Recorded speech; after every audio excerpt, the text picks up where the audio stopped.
walli fiiɗo ɗo yo allah yurminamo himo jokkimo soggana en sifana golle fi o aljanna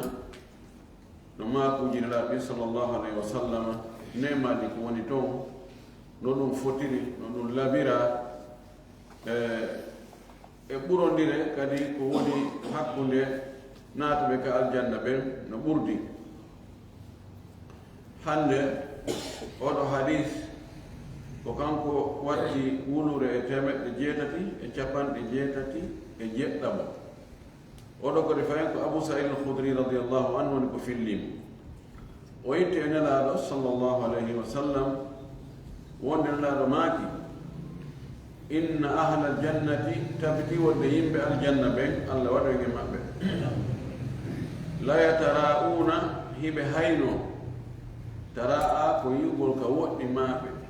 ƴeewugol no ari noon wala joni ɗaɓɓutugol lewru ɓenne yatara annasu lhilal taharri lhilal aw tara'a alhilal ɗaɓɓutugol yurnagol haynagol ka woɗɗi o yimɓe aljanna ɓen hiɓe hayno ahlal ghurafi yimɓe wonɓe e chambre ji ghuraf ko jamɓu ghurfa ko chambre ma appartement yimɓe wonɓe e appartement ji e koɗande hoɗirde min fawqi hin sengo dow maɓɓe yimɓe aljanna goo hara ɓe tiggito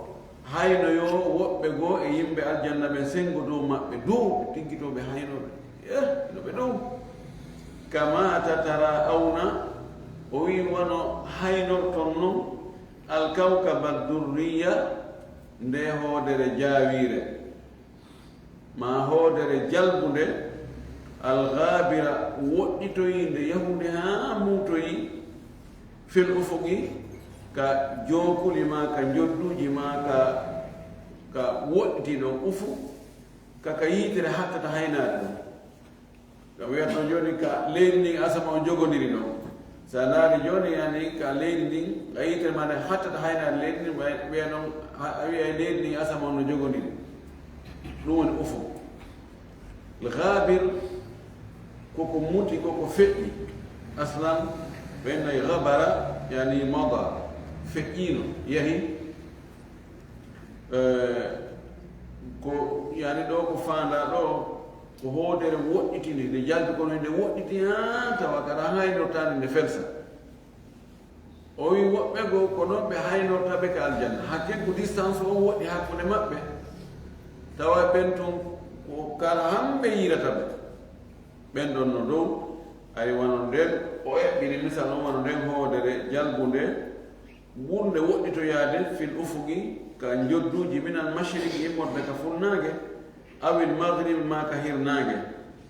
li tafaduli ma baynahum sabu ɓurondiral ko woni hakkude maɓɓe ko hakkude ɓe wonɓe ley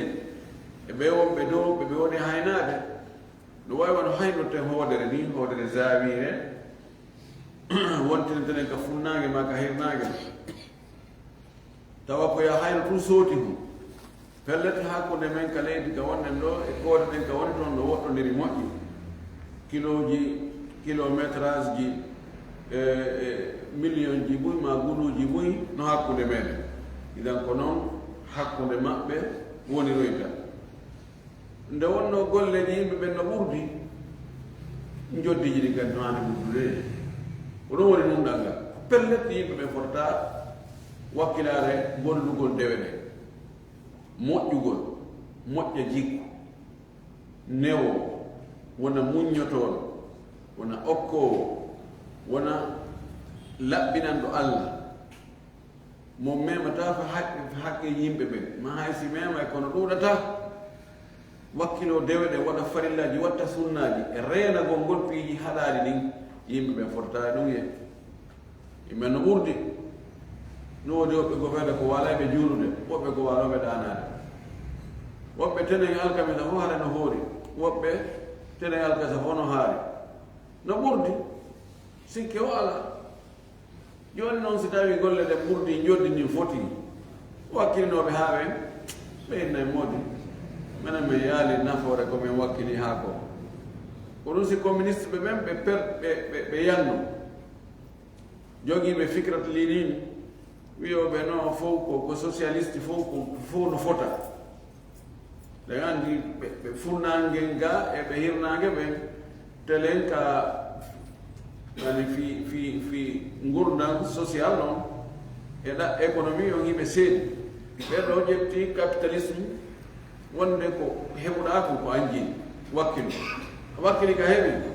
ko an tunje ɓeɗo e noon fof no fota si tawi fof no fota ala ko yangoɗa ɓe aɓen he kono waɗa yanganto joni koye a yango ha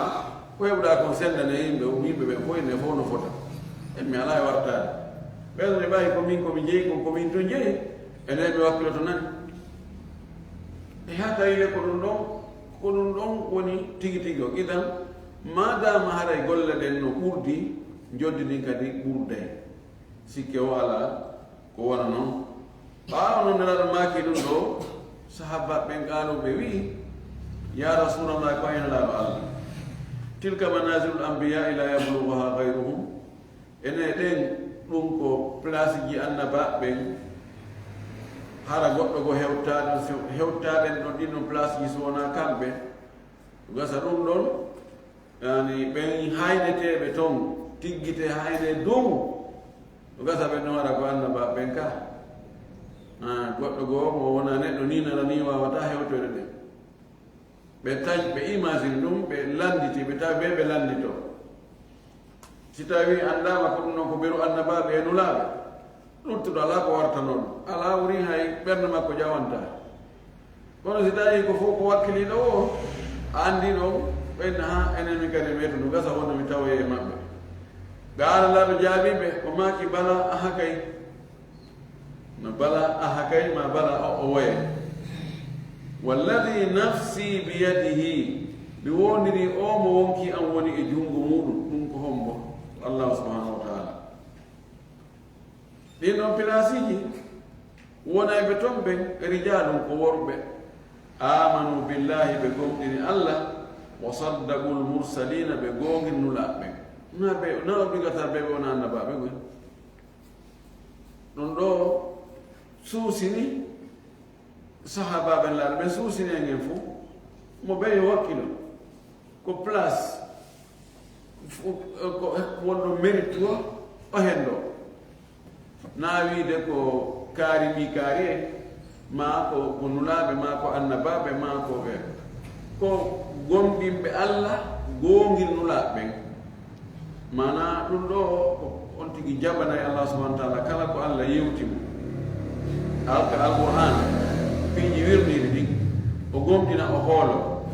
o gongina nulaɓe ɓen ko nulaɓe ɓen yettini ko wiya ko gonga maɓɓe gongingol ngol ɗum ko gongidirgol konnguɗe ɗin e kuuɗe ɗen o wi ko ɓeeɗo ko ɓe wonta ɗin place ji allah waɗo e maɓɓe muttafaqum alayhi no fotta sellugol hadise hadise heen ɗon o kanko watti wonnude e temeɗɗe jeetati e capanɗe jeetati e jeetati wa an abi hurairata radiallahu anhu ittama abu hurara yo allah weltanamo weltano sahaba ɓen fof wattida e maɓɓe anna rasulallahi sallllahu alayhi wa sallam qal tabiti wonde nulaɗo allah o maaki lagabu gawsin hakkunde feccere laañal heɓi ka dokkode maggal gaabu gawsin ko nisful gaws ila taraf ndi laañal nde gandi laañal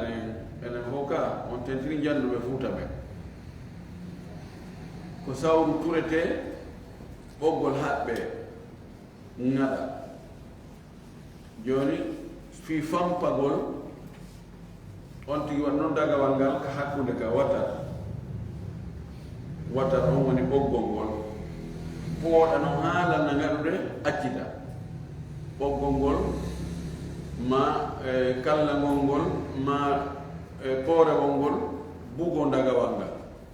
hara heɓi ƴettorde bugo fiɗoya goɗɗum hara heɓi doole joni noon lana kangal turiɗo ko kangal ɓuri turade ɗon orde ɗon heɓi sera kana ɓiɗɗa o seraji ɗin ɗiɗi hono wiyete gaabu gaabu gawsi bimana wo wi laqaabu gawsin fil jannati ko irte ko embere feccere ngal honnote laañal ka aljanna hayrun ko ɗum ɓuri moƴƴude mimma tatlu'u alayhi shamsu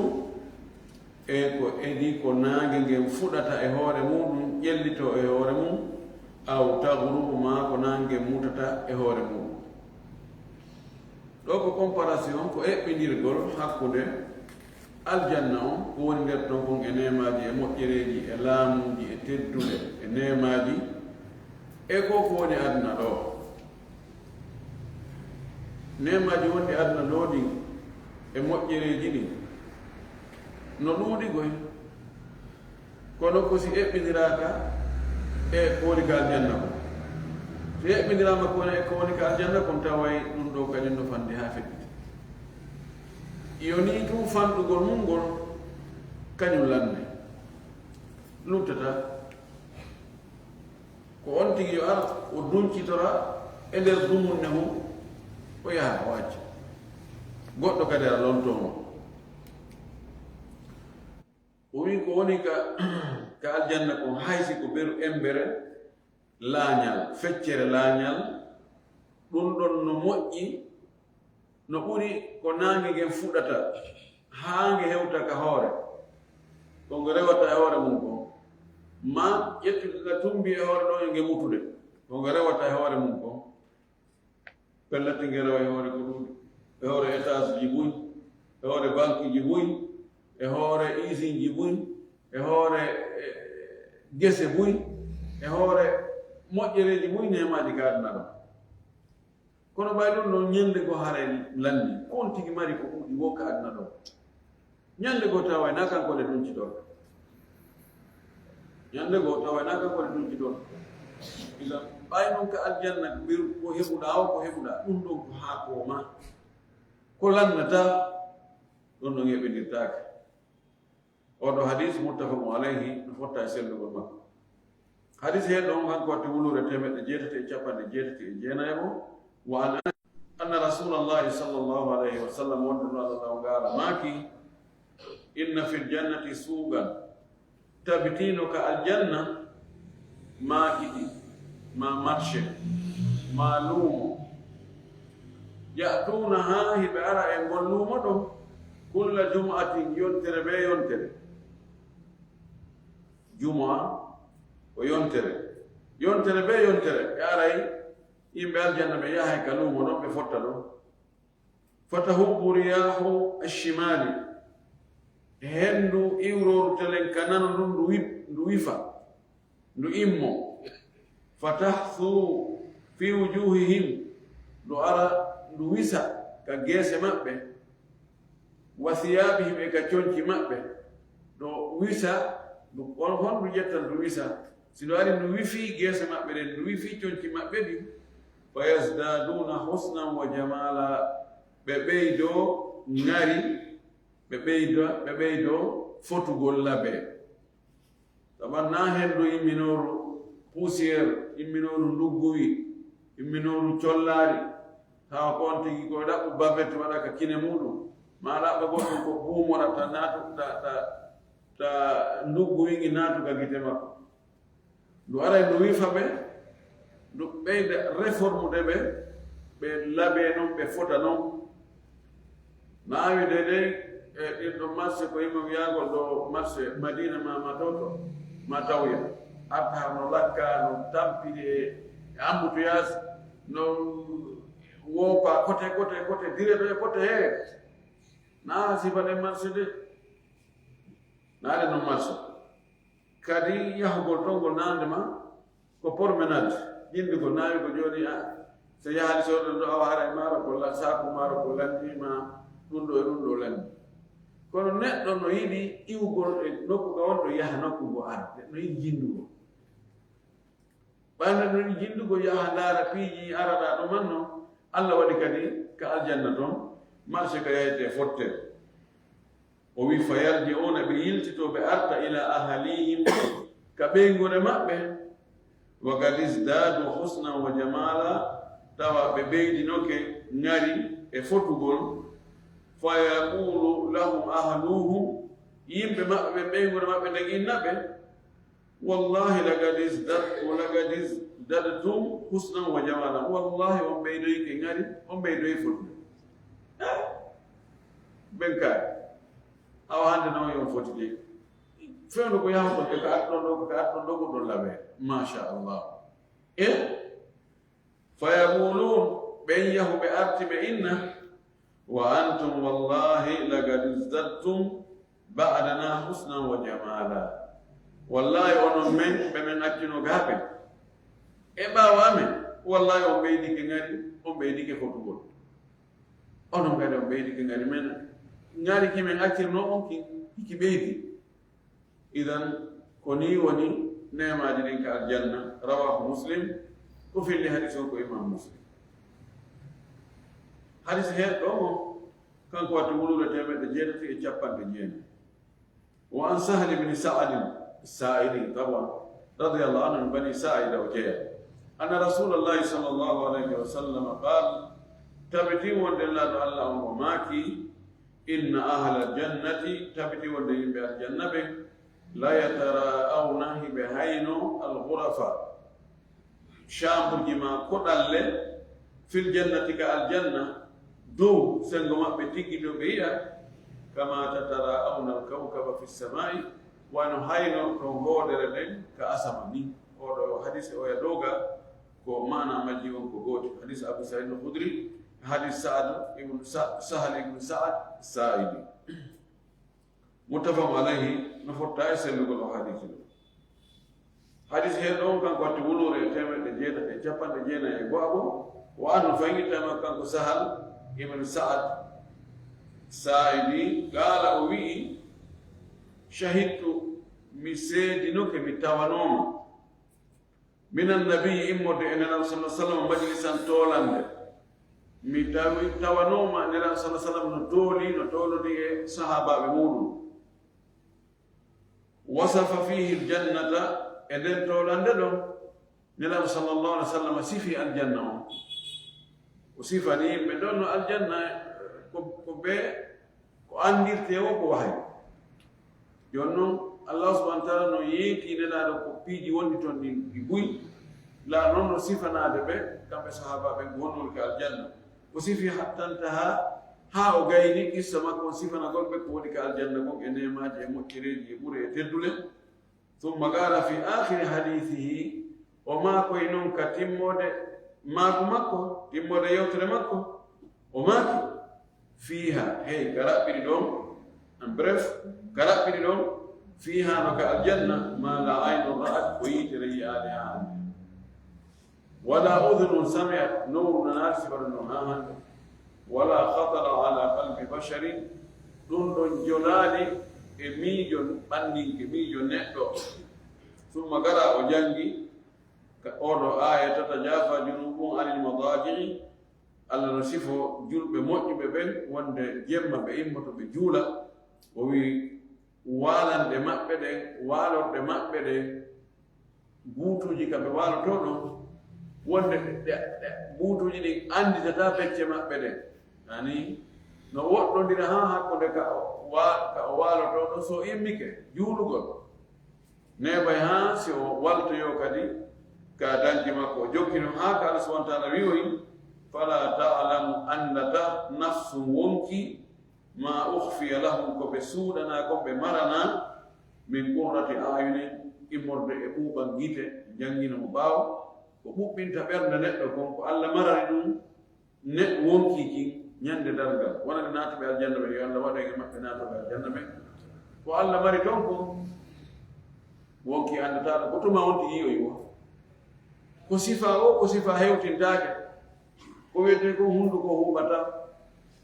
hunduko huɓata ko woni ka aljanna e moƴƴereji e nemaji e teddule e ɓure siko laamagol tun fewja waɗa ko faala fija jara bakka to ala ko tonga lawigol noon ɗum ɗo he ɗum ɗo de c'est interdit ɗum wattake de ɗum ɗo he ɗum ɗo na ono ɗum ala to ka aljanna hay hunde ala e nemaje moƴƴireje teddule ko tawata